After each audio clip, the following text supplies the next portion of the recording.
Hello, welcome to the Crawcast. I'm your host, George Krawczak, and this is what happened at WWE Backlash 2024. The first match is the Bloodline, Tama Tonga, and Solo Sikoa versus Randy Orton and Kevin Owens. This match was really good. The beginning with changing it to a street fight was a really great idea. The crowd absolutely loved it. The one thing I really wish that happened is Randy Orton did the frog splash off a barricade. I thought that would have been an amazing moment, but unfortunately he did not. Uh, Tamatonga took an absolute beating during this match, which great job on him. He did really good. My main issue with this match is that I feel like it made the Bloodline look very, very weak, and almost the whole match is them getting beat up by Randy Orton and Kevin Owens. And I also found it very funny that before the RKO on the table, Solo was going for a Samoan spike on the table, which makes no sense. Like, how does a table make a Samoan spike more deadly? And they just barely. I hate that the Bloodline barely won. I wish it was kind of more of a dominant performance of them. But overall, it was very entertaining, it led to the debut of Tamatonga's brother, which is really good.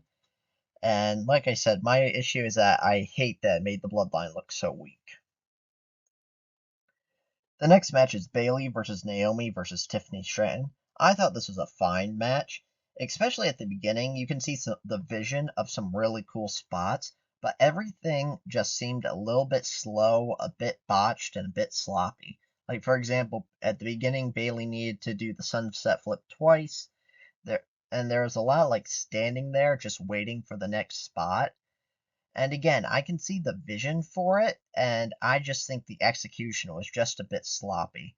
The neckbreaker on the barricade by Naomi was really great, although I don't know what they're saying. The crowd was absolutely amazing, and they seemed to love the match. And also, I'm very surprised how it ended. Like, I don't know if it was a botch or not. It definitely could have been, but it was just weird because the match just kind of ended with a roll up and I don't think that's how it was supposed to end. It wouldn't really make sense to me that if that was the planned ending, why would they end it like that? But overall, I think it was just kind of an average match.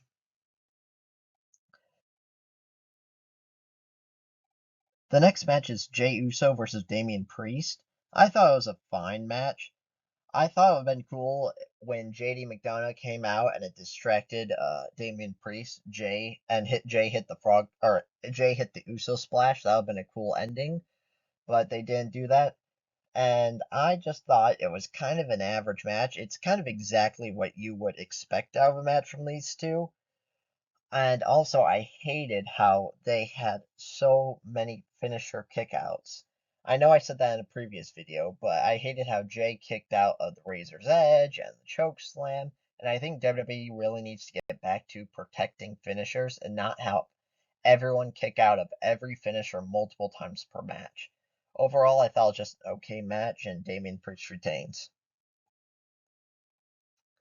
The next match is the Kabuki Warriors, Asuka and Kairi Sane versus Bianca Belair and Jade Cargill. I thought this was a really, really great match, and it was really entertaining. I thought everyone looked good, and there was one moment that was a little bit awkward where if Kairi Sane was legal or not legal. I'm not necessarily sure exactly what happened. I'm gonna be honest, she might have been legal, she might not have been. I assume she probably wasn't.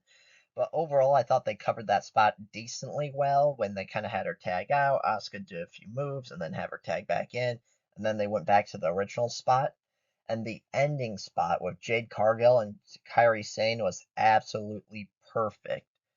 It showed off Jade's power and really good on Kairi Sane, kind of showing her like ragdoll ability.